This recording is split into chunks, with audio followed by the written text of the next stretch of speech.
اللهم صل على سيدنا ومولانا محمد معدن الجود والکرم وعلى آلہ وصحبہ وبارک وسلم۔ تمام تعریف حمد و ثنا اللہ جل جلالہ کے لیے، زامباد درود و سلام نبی رحمت سید عالم صلی اللہ علیہ وسلم کی ذات والا صفات کے لیے حمد و صلات کے بعد سورہ آل عمران کی آیت نمبر 185۔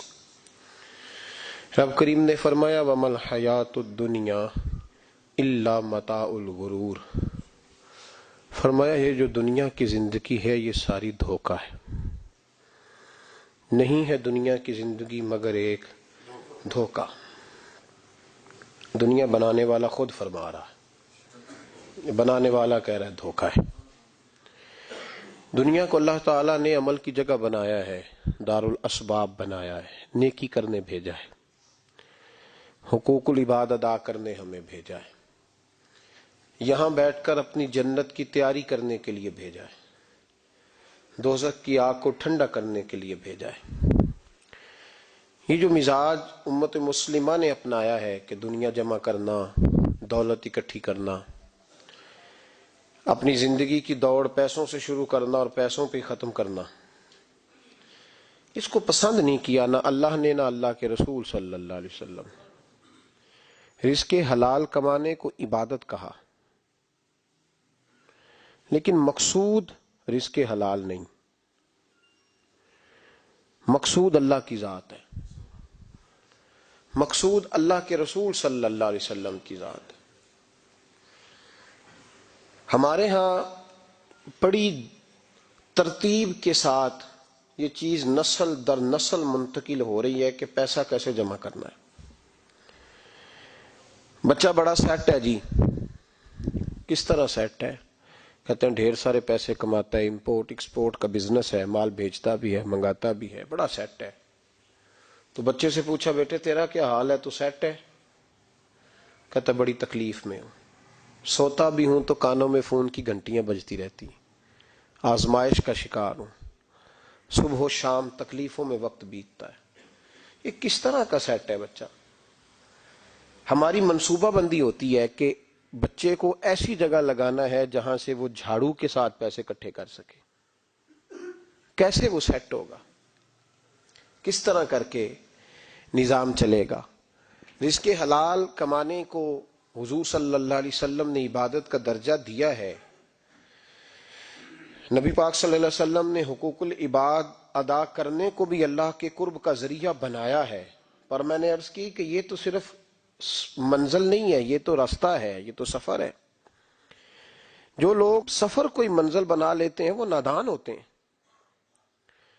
نبی کریم سید عالم صلی اللہ علیہ وسلم کی خدمت میں عرض کیا گیا کہ یا رسول اللہ صلی اللہ علیہ وسلم، کچھ لوگ کہتے ہیں ہم شادی نہیں کریں گے، گھر نہیں بسائیں گے، بچے نہیں پیدا کریں گے، ہم صرف عبادت کریں گے، دن کو روزہ رکھیں گے، رات کو نفل پڑھیں گے، کوئی نکاح نہیں کریں گے، کچھ نہیں کریں گے۔ تو نبی پاک صلی اللہ علیہ وسلم نے فرمایا ان سے کہو کہ تمہارے لیے بہترین زندگی وہ ہے جو میں نے تمہارے سامنے گزاری ہے۔ میں آرام بھی کرتا ہوں، نکاح بھی کرتا ہوں، عورتوں کا حق بھی ادا کرتا ہوں، میں اپنے بچوں کی دیکھ بھال بھی کرتا ہوں۔ فرمایا تم پر تمہارے خدا کا اگر حق ہے تو تمہارے نفس کا بھی تم پر حق ہے، تمہاری آنکھ کا بھی حق ہے، وہ آرام کرنا چاہتی ہے۔ یہ ساری ترتیب ہمیں نبی پاک صلی اللہ علیہ وسلم نے دی، لیکن ہمیں فرمایا کہ مقصود تمہارا خدا ہے، مقصود تمہارے رب کی رضا ہے، تمہارے نبی پاک علیہ السلام کی غلامی تمہاری منزل ہے۔ اتنا لمبا چوڑا معاملہ جو فقط دنیا کا ہم نے بنا لیا ہے، اور پھر اس دنیا اصل جو محبت ہے نا، وہ بیس جو ہے وہ دولت کی محبت ہے، رشتے دولت کے، ناطے دولت کے، تعلقات دولت کے، سلام دعا دولت کی۔ میرے محبوب علیہ الصلوۃ والسلام نے فرمایا حب الدنیا رأسۃ کل خطیئہ، یہ جو دنیا کی محبت ہے نا یہ ہر گناہ کی جڑ ہے۔ جب انسان دنیا کی دولت سے پیار کرنے لگ جاتا ہے پھر وہ قتل بھی کرتا ہے، پھر وہ ظلم بھی کرتا ہے، پھر وہ زیادتی بھی کرتا ہے، پھر وہ حرام بھی کھاتا ہے، پھر وہ یتیم کو بھی لوٹتا ہے، پھر بیوہ کا مال کھانا بھی اسے پریشان نہیں کرتا، پھر کروڑوں روپیہ ہضم کر لیتا ہے، لکڑ پتھر ہر چیز اس کو ہضم ہونے لگتی ہے۔ اصل بات یہ ہے کہ اسے محبت دنیا کی دولت سے ہو گئی ہے۔ ایک بزرگ کے پاس ایک نوجوان آیا،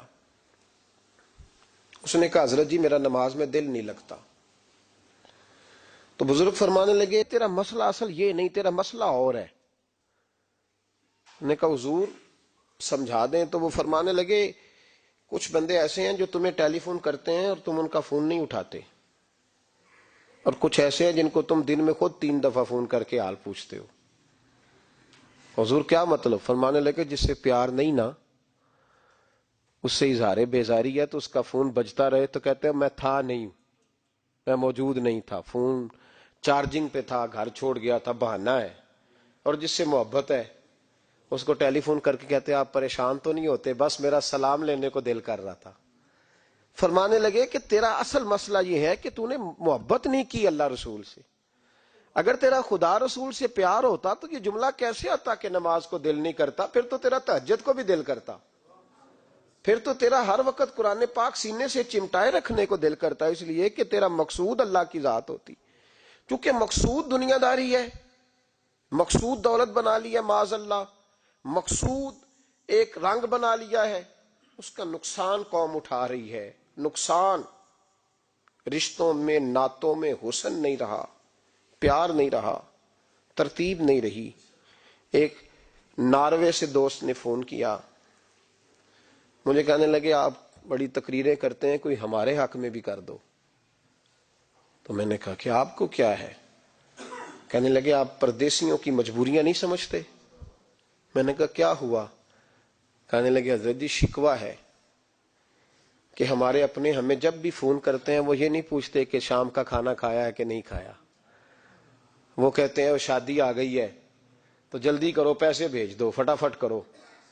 کہتے ہیں کبھی کسی نے ہم سے ہمارا حال ہی نہیں پوچھا، کبھی کسی نے یہ غور ہی نہیں کیا کہ وہ پردیس میں گیا ہے، اور انشاءاللہ پردیسی کوئی بھی نہ تھی وے ککھ جنا تو پارے تاڑی مار اڑانا باہو اسی آپ ہی اڈن ہارے۔ تو تیار بیٹھے ہیں، حال ہی کوئی نہیں پردیس میں۔ یہاں حال یہ ہے کہ جو فون کرتا ہے، ایک بزرگ کہنے لگے کہ 22-23 سال دیے ہیں پردیس کو، تو اپنی ہی بیوی کو فون کیا ہے کہ اب نہیں ہوتا، گھٹنوں میں درد رہتا ہے، کمر کمزور ہو گئی ہے، اب میرا دل کرتا ہے گھر آؤں اور میں اپنے گھر میں بیٹھ کے بچوں کے بیچ بیٹھ کے روٹی کھاؤں۔ اعصاب کمزور ہو گئے ہیں، دل کی دھڑکن تیز رہتی، پتہ نہیں کب وقت آ جائے۔ تو کہتے ہیں میری بیوی جسے میرے دکھ سکھ کا ساتھی ہونا چاہیے، وہ کہتی ہے چلیں 3-4 سال اور لگا لیں پھر آ جانا۔ وہ بھائی کیا اس شخص کے ساتھ کیا تعلق ہے؟ اس کا بھائی اسے فون کرتا ہے تو کہتا ہے میں پیسے دے دوں گا، جب آؤ نا تو ایک موبائل ضرور لے آنا۔ اس کو لوگ فون کرتے ہیں، رابطہ کرتے ہیں کہ جناب وہ ایک چھوٹی سی چیز، وہ میں پیسے دے دوں گا، تو پیسے دینے ہیں تو یہاں سے کون سی چیز نہیں ملتی؟ صرف فرمائشیں، لوگوں کے ساتھ تعلق صرف جیب کا، رشتہ صرف جو ہے وہ تعلق صرف اس چیز کا کہ وہ آدمی ایک ATM مشین ہے تو فٹافٹ کارڈ ڈالو تاکہ آپ کے حصے کے پیسے نکل آئیں۔ یہ مزاج اس نے نقصان کیا ہے، دراڑیں پڑ گئی ہیں، حالات بگڑ گئے ہیں۔ میرے نبی کریم سید عالم صلی اللہ تعالی علیہ وسلم نے رشتوں کو جو وقار دیا، تو امام غزالی رحمت اللہ تعالی علیہ نے لکھا ہے مکاشفۃ القلوب میں، فرماتے ہیں کچھ لوگ قیامت کے قریب آئیں گے جن کے نبی پاک صلی اللہ علیہ وسلم نے نشاندہی کی ہے، ان کے پاس کوئی شخص نہ بیٹھے ورنہ اس کا دل کالا ہو جائے گا۔ کہ حضور وہ کون سے؟ تو فرمانے لگے نبی پاک نے کچھ لوگ بتائے ہیں، ان کے پاس نہیں بیٹھنا۔ کون سے؟ مصطفیٰ کریم نے فرمایا یحبون الدنیا وینسون الآخرہ، جو دنیا کو سے پیار کرنے لگے اور آخرت کو بھول جائیں۔ امام صاحب فرماتے ہیں ان سے دور رہنا، دل کالا ہو جائے گا۔ یحبون المال وینسون الحساب، وہ جو نبی پاک نے فرمایا نا کچھ لوگ آئیں گے جو مال سے تو پیار کریں گے پر اس کے حساب کو بھول جائیں گے، ان سے بچنا۔ فرمایا یحبون القصور وینسون المقبرہ، جو مکانوں سے تو پیار کریں گے پر اپنی قبروں کو بھول جائیں گے۔ اور فرمایا ان لوگوں سے بھی بچ کے رہنا، ان سے بھی پرہیز کرنا کہ جو لوگ یحبون الخلق وینسون الخالق، جو لوگ مخلوق سے تو پیار کریں گے، بندوں سے بڑا پیار کریں گے لیکن اپنے رب کو بھول جائیں گے، ان لوگوں سے بھی بچیں۔ ایسے لوگوں سے نبی پاک صلی اللہ علیہ وسلم نے نشاندہی کی، ان سے بچیں۔ تعلقات میں خلوص ہوتا ہے. جب کوئی آپ کی غربت سے پیار کرتا ہے تو وہ آپ کا اصل دوست ہوتا ہے. جب وہ آپ کی تنہائیوں سے آزمائشوں سے پیار کرتا ہے تو اس کا آپ کے ساتھ رشتہ خالص ہوتا ہے. جو آدمی دولت کو دیکھ کر پیار کرے اور دولت کو دیکھ کر آپ کے ساتھ وابستگی کا اظہار کرے تو اس شخص کا پیار سیدھا سیدھا میرے رسول پاک سید عالم صلی اللہ علیہ وسلم نے ہمیں استغنا کا حکم دیا ہے، بے نیازی کا. یہ دنیا داری میں الجھنا، دنیا کے بن کے جینا، دنیا کے ہو کے رہنا. آپ یقین کریں سارے رشتے، میں نے سعودی عرب میں پیر دیکھے، پیر مریدوں کی لسٹیں لے کے جاتے، ان کو ٹیلی فون ہوتا ہے تمہارے پیر صاحب آ گئے، تم بھی پہنچ جاؤ. ٹھنڈی بوتلیں لے آنا آتی دفعہ. وہاں وزن اٹھایا نہیں جاتا واپسی پہ. ہمارے کئی سنگی ناراض ہو گئے، حضرت آپ آتے ہیں تو آپ بتاتے نہیں. تو میں کہتا ہوں یہاں بھی یہی کام کرنا ہے. ہم تو اپنے گناہوں کی معافی لینے آئے، تو ہم جس کام آئے ہمیں کرنے دو، کیوں الجھاتے ہو؟ وہاں جا کے بھی جہاں خالصتاً انسان کا رجوع اللہ کا وقت ہے، وہاں بھی وہی حالات پیدا ہو گئے. ہر طرف دنیا داری. اور یہ پیروں کی بات کرتا ہوں تو آپ بڑے مسکراتے ہیں. میں نے بڑے بڑے مفت خورے دیکھے ہیں، بڑے بڑے. اور یہ ہر طبقے میں ہوتے ہیں، ہر طبقے میں. ایک صاحب مجھے ایئرپورٹ پہ ملے، کہنے لگے جی کتنے دن رہا ہوں، ماشاءاللہ ایک دن بھی روٹی جیب سے نہیں کھائی. میں نے کہا بڑے کامیاب ہو کے آ رہے ہیں آپ، یہ تو بات باعث فخر ہے. جا کے کسی اخبار میں فوٹو چھپاؤ.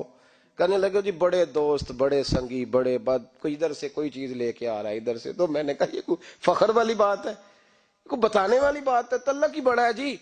بھائی مفت خوری کا مزاج اور توجہ رکھنا کہ اب اس سے مجھے کیا مل سکتا ہے، اور اگر کوئی نہیں لے کے آیا واپس گیا تو شکوہ کرنا، دیکھو چل کے آ گیا، اس کو خبر ہی نہیں کہ جاتے دفعہ چلو بندہ 6 بوتلیں لے جائے، کیا فرق پڑتا ہے. یہ کمزور ذہن ہے، یہ دنیا داری ہے، یہ نفس پرستی ہے، یہ پیسے کی غلامی ہے. میرے نبی پاک صلی اللہ علیہ وسلم نے فرمایا جو رب کے بندے ہوں گے ان کے قیامت کے دن چہرے چمک رہے ہوں گے. تو یا رسول اللہ صلی اللہ علیہ وسلم اس کے علاوہ بھی کچھ بندے ہیں. فرمایا لعن عبد الدنیا وعبد الدرہم. فرمایا کچھ دنیا کے بندے ہیں، کچھ درہم کے بندے ہیں. ترجمہ یوں کر لو کچھ ڈالروں کے بندے ہیں. یہ حدیث مشکات میں موجود ہے. ڈالر کے، ریال کے، لاکھ کے، کروڑ کے بندے. حضور وہ کون ہے؟ فرمایا لعن عبد الدنیا وعبد الدرہم. جو دنیا کا اور دولت کا بندہ بنے وہ لعنتی ہے، ملعون ہے. یہ خدا کا بندہ رہا ہی نہیں، یہ پیسوں کا بندہ بن گیا ہے، دولت کا بندہ بن گیا ہے. اس کا معیار بدل گیا ہے. حضرت سالم بن عبداللہ بن عمر، حضرت عمر فاروق کے پوتے تھے، کعبے کا طواف کر رہے تھے. طواف مکمل ہوا، 8واں استلام کر کے مقام ابراہیم کے پاس نماز پڑھنے لگے تو خلیفہ وقت کا آ گیا، گورنر. السلام علیکم کے بعد اس نے فوراً بات چھیڑی، کہنے لگا حضور کوئی حکم ہو تو بتائیے گا. تو آپ کہنے لگے تو بڑا ہی بیوقوف ہے یار، تجھے کس نے گورنر بنایا؟ بڑا تو بیوقوف ہے، تجھے تو سلیقہ ہی نہیں بات کرنے کا. حضور کیا ہوا؟ فرمانے لگے خدا کے گھر میں آ کے اور کعبے کے سامنے کھڑے ہو کے میں بندوں سے سوال کروں، یہاں آ کے بھی بندوں سے مانگوں، تو بڑا ہی بیوقوف ہے. سامنے اس کا گھر ہے، سامنے اس کا گھر ہے بیت اللہ اور حجر اسود اور مقام ابراہیم اور مقام ملتزم، اور یہاں بھی میں بندوں سے مانگوں. کہتا ہے مجھے بھی کبھی کسی نے ڈانٹا نہیں تھا، میرے بھی پیروں تک پسینہ نکل گیا. تو میں مسجد الحرام سے باہر نکل کے، یوں سمجھ لیں کہ جب لوگ باب عبدالعزیز سے یا باب فہد سے باہر آ جاتے ہیں، کہتے ہیں باہر نکل کے نا میں کھڑا ہو گیا. میں نے کہا چلو فارغ ہو کے آتے ہیں تو بات کرتا ہوں. حضرت فارغ ہو کے آئے تو میں نے کہا حضور اب تو بیت اللہ سامنے نہیں، اب بھی کوئی سوال کرے. تو فرمانے لگے اچھا ضروری ہے؟ کہا حضور ضروری ہے. تو فرمانے لگے چل پہلے بتا تجھ سے دین مانگوں کہ دنیا مانگوں، بول. تو کہنے لگا حضور میرے پاس تو دنیا ہی ہے، دین تو آپ کے پاس ہے. جب یہ جواب دیا تو حضرت سالم چلنے لگے اور چلتے چلتے فرمانے لگے جا اپنا کام کر، دنیا تو میں نے اس سے کبھی نہیں مانگی جس نے دنیا بنائی ہے، میں نے اس سے نہیں کبھی مانگی، تو کیا حیثیت رکھتا ہے؟ میں نے تو اس سے بھی جب بھی مانگا ہے یا اس کا قرب مانگا ہے یا اس کے رسول کی غلامی مانگی ہے، تو اس سے نہیں مانگتا جس نے بنائی ہے. تو کیا دے سکتا ہے؟ تیری کیا حیثیت ہے؟ تو بھائی ان لوگوں نے قریب پھٹکنے نہیں دیا، ان کے قریب یہ چیز آئی نہیں. بے نیاز لوگ تھے، توجہ ہی نہیں تھی. حضرت محبوب سبحانی غوث اعظم شیخ عبد القادر جیلانی رضی اللہ تعالیٰ عنہ آپ ایک کاروبار بھی کرتے تھے تو آپ کا کچھ مال آ رہا تھا جہاز کے ذریعے، ایک بندے نے خبر دی کان میں، حضور جہاز ڈوب گیا، فرمانے لگے الحمدللہ الحمدللہ۔ ڈوب گیا جناب، یہاں جہاز ڈوب جائے تو بندہ بھی ڈوب جاتا ہے۔ کہتے ہیں صاحب انتقال کر گئے، 10 لاکھ کا نقصان ہو گیا تھا، مال ڈوب گیا پورا جہاز ہی، فرمایا الحمدللہ، اور تم نے جلدی کی خبر دینے میں سبق پڑھا رہا تھا، کیوں مجھے دخل اندازی دی تم نے میرے کام میں، کیوں دخل اندازی کی؟ سب الحمدللہ۔ تھوڑی دیر کے بعد اس نے پھر کان میں کہا حضور وہ غلط خبر تھی، جہاز بچ گیا، فرمانے لگے الحمدللہ۔ پھر شاگردوں سے کہنے لگے میرا چہرہ دیکھ رہے تھے پہلی خبر کے بعد بھی، اس خبر کے بعد بھی؟ کہا حضور دیکھ رہے تھے۔ فرمایا کوئی تبدیلی تو نہیں آئی؟ کہا حضور نہیں۔ فرمانے لگے شکر الحمدللہ، رب نے میرا دل دولت سے نہیں جوڑا، اپنی ذات کے ساتھ جوڑ کے رکھا ہوا ہے، تبدیلی تو نہیں آئی۔ یہاں تو ٹینشن ہی ٹینشن ہے، ڈپریشن ہی ڈپریشن، اور بات کس کی ٹینشن ہے؟ پیسے کوئی نہیں، دولت کوئی نہیں، کوئی چکر چل جائے نا کبھی، اس سے بھی کبھی پوچھ جس کے پاس ہے وہ تجھ سے زیادہ غریب ہے، اس سے کبھی پوچھ وہ تجھ سے زیادہ آزمائش میں ہے۔ غریب شہر تو فاقوں سے مر گیا، لیکن امیر شہر نے ہیرے سے خودکشی کر لی، اس کو بھی تو پوچھ اس کا کیا حال ہے۔ دانش منداں دا کم نہیں، دل دنیا نہ لانا، اس ووٹی کئی خامد کیتے تے جو کیتا سو کھانا۔ یہ تو کام ہے اس کا، بڑے آئے بڑے چلے گئے، بڑے آئے بڑے نکل گئے، توجہ ہی نہیں، مزاج ہی نہیں۔ حضرت مولا علی شیر خدا، علی المرتضی، امام الاولیاء، صاحب صدق و صفا، داماد مصطفیٰ صلی اللہ علیہ وسلم، اسد اللہ، حضرت علی شیر خدا رضی اللہ تعالیٰ عنہ کوفے کے چوک میں کھڑے تھے تو کہہ رہے تھے یار میری نا طامت پرانی ہو گئی ہے، یہ میں نے زرہ بیچنی ہے، کوئی بندہ مجھ سے خرید لو تاکہ میں نئی طامت لے لوں۔ تو ایک بندہ کان میں کہنے لگا حضور طامت کے پیسے بھی نہیں؟ فرمانے لگے پیسوں کو چھوڑ، علی کا سینہ دیکھ، اللہ نے ایمان کی دولت سے بھرا ہوا ہے۔ پیسے اہمیت نہیں رکھتے، ان کی وہ اہمیت نہیں جو دنیا نے بنا لی ہے۔ فرمایا ضرورت نہیں تھی، اب ذرا احساس ہوا ہے کہ زیادہ ہی پھٹ گیا ہے، پردہ نہیں صحیح طرح پورا کرتا، تو میں نے کہا چلو زرہ بیچ کے نیا لے لے۔ ضرورت نہیں، مزاج نہیں، طبیعت نہیں، انہوں نے ماحول نہیں بنایا۔ ہمارے تو حد ہو گئی، اتنا بری حالت ہے کہ ناقابل برداشت۔ حضرت عمر فاروق رضی اللہ تعالیٰ عنہ صحابہ نے مسجد نبوی میں بیٹھ کے میٹنگ کی۔ عمر کی تنخواہ بڑی تھوڑی ہے مال غنیمت میں سے، اب تو عمر کے پوتے بھی ہیں، نواسے بھی ہیں، رشتہ داریاں بھی ہیں، تعلق بڑھ گئے ہیں، اور عمر فاروق بوڑھے بھی ہو گئے۔ میٹنگ ہوئی مسجد میں، اس طرح کریں کہ عمر کا کچھ تھوڑا سا نا مشاعرہ، کچھ تنخواہ، کچھ خدمت، کچھ وظیفہ بڑھا دیں۔ بات طے ہو گئی، جب مکمل ہو گئی تو کہنے لگے یہ بتاؤ شیر سے بات کس نے کرنی ہے؟ ادھر جائے گا کون؟ پہلے اس کا نام تو بتاؤ، وہاں جائے گا کون؟ تو انہوں نے کہا یہ تو ہم نے سوچا ہی نہیں، بات تو بڑی تگڑی ہے، عمر سے کون بات کرے گا؟ یہاں جتنا مرضی تگڑا پیر ہو، آپ نذرانہ لے کے جائیں، مسئلہ ہی کوئی نہیں، کبھی کسی کو کہنا پڑا ہے؟ تو کہتے ہیں جناب کون بات کرے گا؟ تو ایک صحابی کہنے لگے کہ حضرت عمر رضی اللہ تعالیٰ عنہ کی جو صاحبزادی ہیں نا، حضرت حفصہ رضی اللہ تعالیٰ عنہ، وہ ام المومنین بھی ہیں، حضور علیہ السلام کی زوجہ ہیں، مومنوں کی ماں ہیں، ان سے کہتے ہیں، اور ان کے والد بھی ہیں۔ تو حضرت حفصہ سے کہا تو جناب حفصہ چل کے گئیں حضرت عمر کے پاس، جا کے کہا ابا جی ایک بات کرنی تھی۔ انہوں نے کہا بیٹے کرو، تو ان کو بھی پتا تھا نا جاہو جلال کا۔ کہنے لگے ابا جی مسجد نبوی میں صحابہ کی میٹنگ ہوئی ہے، ایک ہی محلے میں ایک ہی شہر میں لوگ رہتے ہیں تو ایک دوسروں کی خرچوں کا ضروریات کا پتہ ہے۔ کہتی ہے میں نے پس منظر سارا کر کے بات کی، میں نے کہا سب کو پتہ ہے کہ آپ کے خرچے بڑے بڑھ گئے ہیں، تو مجھے نا انہوں نے حضور کی زوجہ سمجھ کے، قابل احترام سمجھ کے میری ذمہ لگایا ہے کہ تھوڑے سے پیسے آپ کے بڑھانے ہیں۔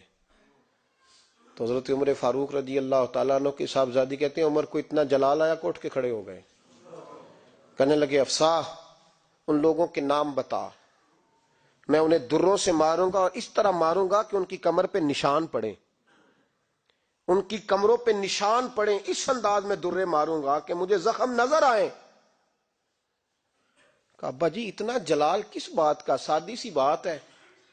تو سیدنا عمر فاروق رو پڑے، کہنے لگے سادی سی بات ہے، میرے لیے مسجد نبوی میں بیٹھ کے میٹنگ ہوتی رہی کہ عمر کو دولت دینی ہے.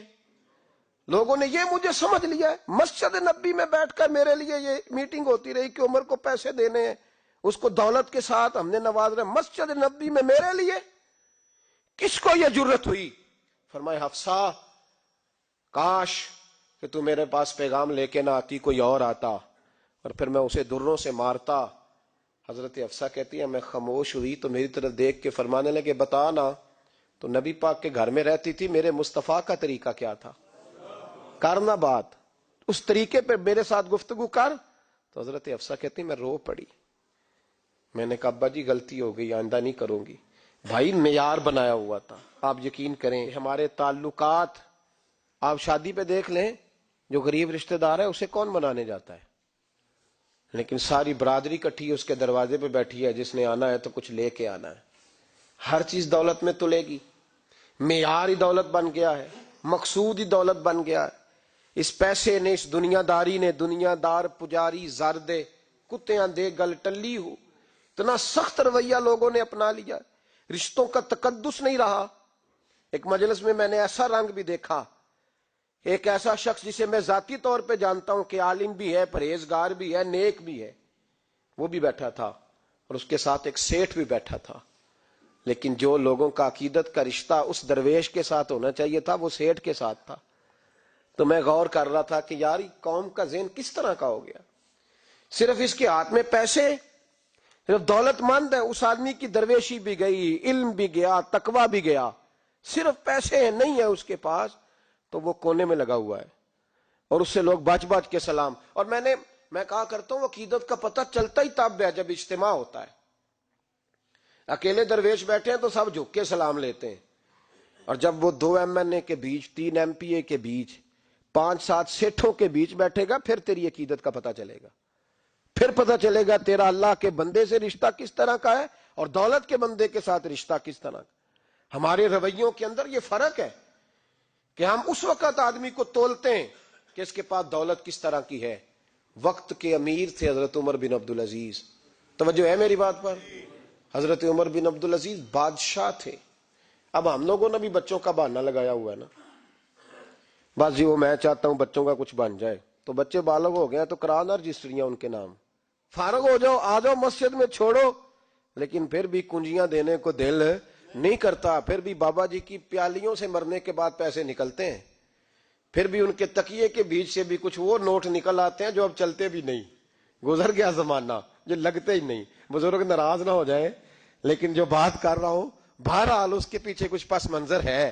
یہ بھی بہانہ ہے. بینک بیلنس اپنے نام, زمین جائیداد ساری اپنے نام, اور کمائی کس کے لیے کر رہا ہے؟ بچوں کے لیے. نام کس کا لے رہا ہے؟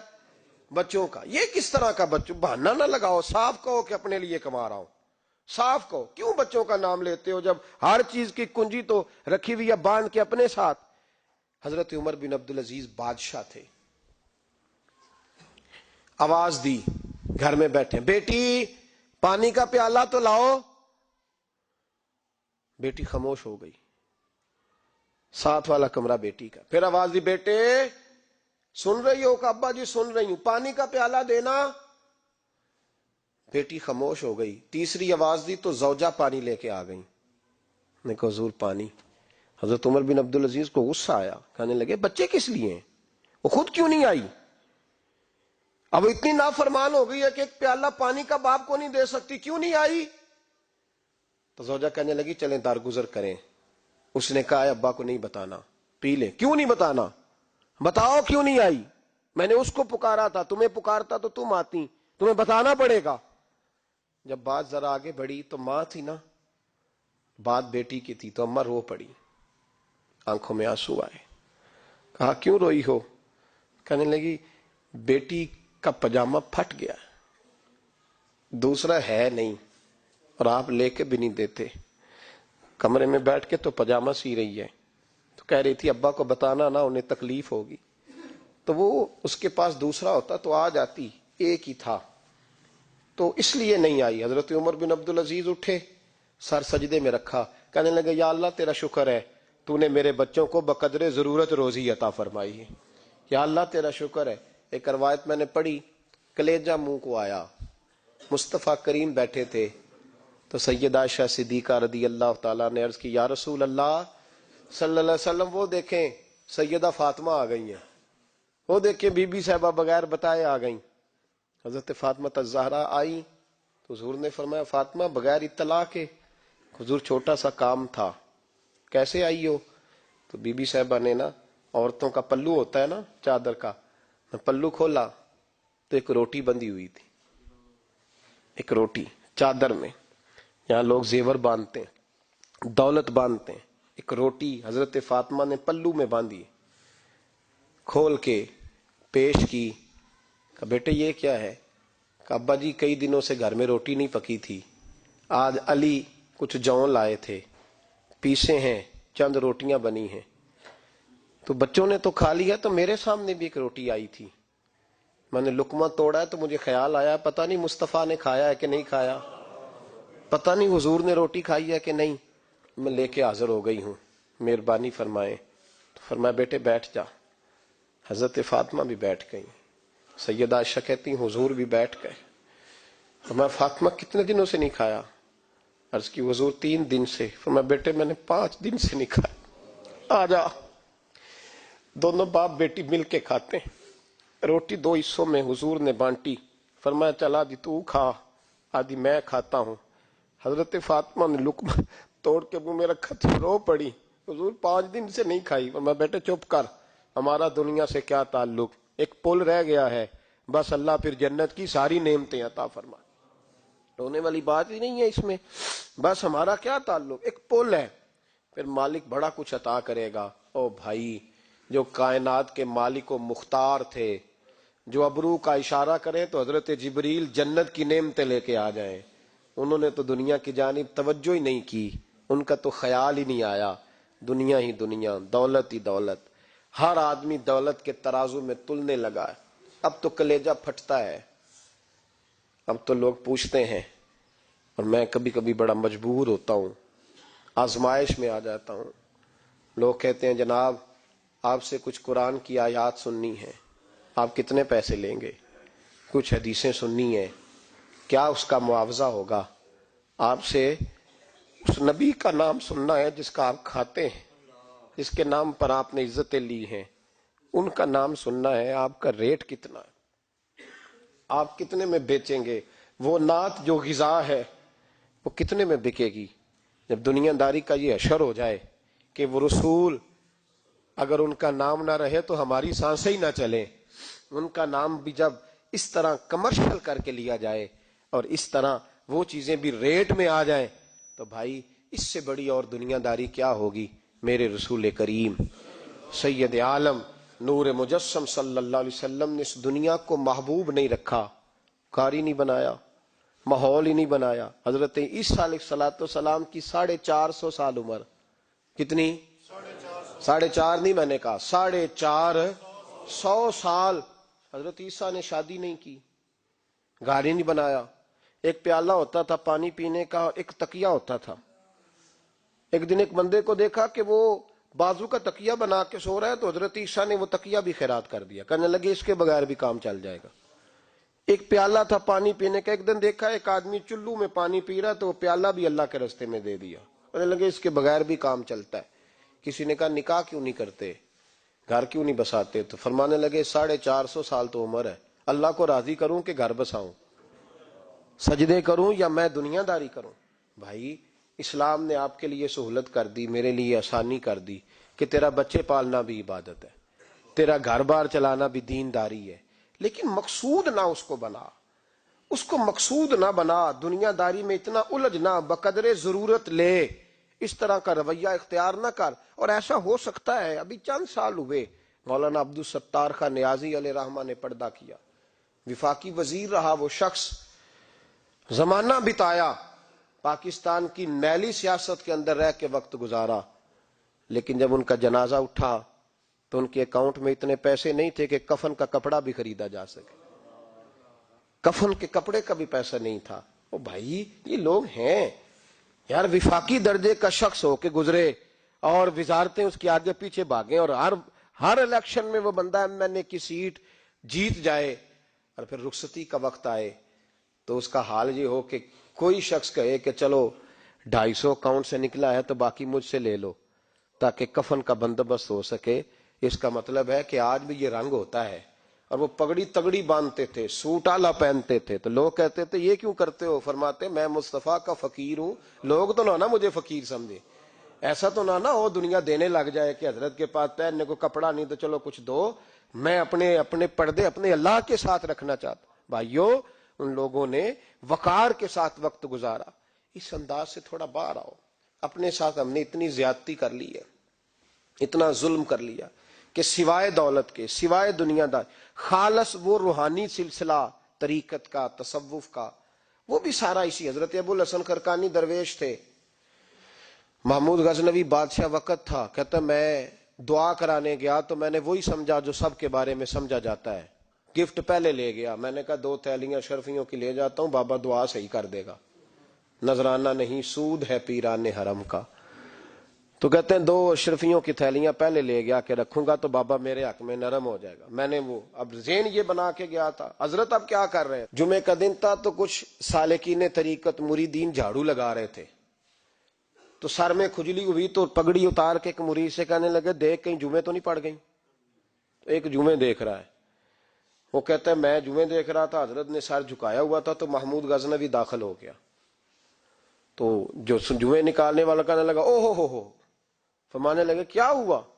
کہ حضور بادشاہ آ گیا. کہنے لگے چھوڑ, بادشاہ تو آتے جاتے رہتے ہیں, میں نے سمجھا تھا کوئی تگڑی سی جوں تیرے ہاتھ لگ گئی ہے, تو نے تو اس طرح کر کے شور مچایا جیسے بڑا کوئی انقلاب. بادشاہ آتے جاتے رہتے, بندہ یہ کیا ہو گیا, جوں دیکھ دھیان سے. تو محمود کہتا ہے میں تو دنیا دار قسم کا صوفی سمجھ کے آیا, تھیلیاں بھی شرفیوں کی رکھیں. تو بابا جی سے دعا کے لیے کہا میں سومناتھ کے مندر فتح کرنے جا رہا ہوں, دعا کرنا. تو بابا جی نے اندر سے کرتا منگایا, کہنے لگے یہ میں نے ابھی اتارا ہے کپڑے بدلنے کے لیے. جب بڑی مشکل پڑ گئی تو کرتا سامنے رکھ کے دعا مانگنا, اللہ اس کے وسیلے سے فتح عطا کر دے گا. جو مشکل ہوگی تیری تر دامنی پہ شیخ ہماری نہ جائیے, ہم دامن نہ چھوڑ دیں تو فرشتے وضو کریں. اور اقبال کہنے لگے نہ تیگو تیر میں نہ لشکر و سپاہ میں ہے, جو بات مرد کلندر کی بارگاہ میں ہے. کو معمولی لوگ ہوتے ہیں. اقبال کہنے لگے ید بیضا لیے پھرتے ہیں اپنی آستینوں میں, انہوں نے بغل میں ہاتھ رکھا ہوا ہے, اگر کھول دیں تو اللہ اسی طرح برکات کا فیض عطا کر دے جو حضرت موسیٰ کے ید بیضا کو ملا ہوا. کو معمولی لوگ ہوتے ہیں. غبار آلود سمجھ کر حکارت سے نہ دیکھ ان کو, انہی کی ٹھوکروں سے سلطنت بنتی اور بگڑتی ہے. کہ تگڑے لوگ وہ علیحدہ بات ہے کہ جڑے محرم راز حقیقت دے وہ راز حقیقت کھول دے نہیں. جنہ ویکھیا نہیں ہو کرن گلاں, جنہ ویکھ لیا ہو تے بول دے ہی نہیں. یہ بات علیحدہ ہے کہ وہ بیان کرنا پسند نہیں کرتے, پردوں میں چھپے رہتے ہیں, ورنہ تو اللہ نے بڑے اعزازات دیے ہوتے. تو محمود کہنے لگا کہ بابا جی نے دعا کی, اللہ اگر اس کی نیت صحیح ہے تو اسے کامیابی عطا کرنا, اس کی مدد کرنا. مجھے کہنے لگے کچھ کھائے گا؟ میں نے کہا کھانا ہے. تو کہنے لگے بادشاہ کے لیے وہ کھانا لانا جو سویرے میں نے کھایا ہے. تو میں نے کہا پیروں کا لنگر ہوگا, چھوٹے گوشت کی یخنی میں انہوں نے روٹیاں بریک کر کے ڈالی ہوں گی. حضرت کی صحت ٹھیک نہیں رہتی, گھٹنوں میں درد ہے. تو میں تو یہ سمجھا تھا کہ کوئی دیسی گھی کی چوری آئے گی, لیکن ٹکڑا آیا ایک روٹی کا, آدھا خشک ٹکڑا, اور پانی کا پیالہ. تو کہتے ہیں میں نے اس کو کاٹ کے نا دانتوں کے ساتھ, جب نگلنا چاہ تو یہاں اڑ گیا میرے گلے میں. کبھی اس طرح کا کھانا کھایا ہی نہیں تھا. تو کہتے ہیں حضرت نے دونوں شرفیوں کی تھیلیاں اٹھا کے میری طرف پھینکی. کہنے لگے جس طرح ہمارا کھانا تیرے گلے میں اڑ گیا, تیری دولت بھی ہمارے گلے میں اڑ جائے گی. اٹھ اور نکل, اللہ خیر کرے. کہتے میرے دل نے گواہی دی کہ یار یہ عام دنیا دار نہیں, یہ رب کریم کا بندہ ہے. کہتے ہیں اب جب میں پہلے انہوں نے کوئی لفٹ ہی نہیں کرائی جب گیا, اب جب میں جانے لگا نا اٹھ کے واپس, تو حضرت اٹھ کے میرا استقبال کیا. مجھے سواری تک چھوڑنے گئے تو میں نے کہا حضور جب آیا تھا آپ نے منہ ہی نہیں لگایا, اور جب جانے لگا تو اتنا اعزاز. فرمانے لگے جب تو آیا تھا تو تو بھی تو یہی سوچ رہا تھا نا کہ 2 شرفیاں دوں گا تو بابا نرم ہو جائے گا, تو میں تجھے کیوں پروٹوکول دیتا. اب جاتی دفعہ تیرے دل نے بھی گواہی دی ہے کہ یہ کوئی دنیا دار نہیں, یہ رب کا بندہ ہے. تو رب کے بندے کے پاس آئے تو تیری عزت نہ کروں. عرض یہ کرنا چاہ رہا ہوں کہ اتنی لمبی چوڑی دنیا داری اس کو مقصود نہ بناؤ. یہ جب مقصود بن جاتی ہے تو بے کیف سجدے, بے سرور زندگی, کسی کا پیار نہیں رہتا. غریبوں کے بارے میں بھی لوگ تبصرہ کرتے ہیں, ہم سے نہیں غریب پالے جاتے, کمائے محنت کرے کھائے, پھر لوگ دھتکارتے ہیں. پھر لوگوں کے اندر سختی آتی ہے جب مقصود دولت ہوتی ہے. اور جب مقصود اللہ کی رضا ہوتی ہے پھر اللہ انسانوں کے دلوں کو نرمی عطا فرماتا ہے۔ اس کو مقصود نہ بناؤ، اس کو مقصود خدا کی ذات، اللہ کی ذات، فکر آخرت، قرآن سینے سے رہے، اور زبان پر جو چیز ہر وقت جاری رہے وہ رسول اللہ کا درود و سلام۔ باقی چیزوں کو مقصد نہ بنائیں۔ یہ دنیا مقصد بن گئی تو یہ زندگی کو کھڑا کر دے گی، جام کر دے گی، پھر آگے پیچھے کچھ نہیں ہوگا۔ پھر الہاکم التکاثر حتی زرتم المقابر، فرمایا لوگ دولت کے پیچھے اس طرح لگے کہ پھر انہوں نے قبریں دیکھ لیں۔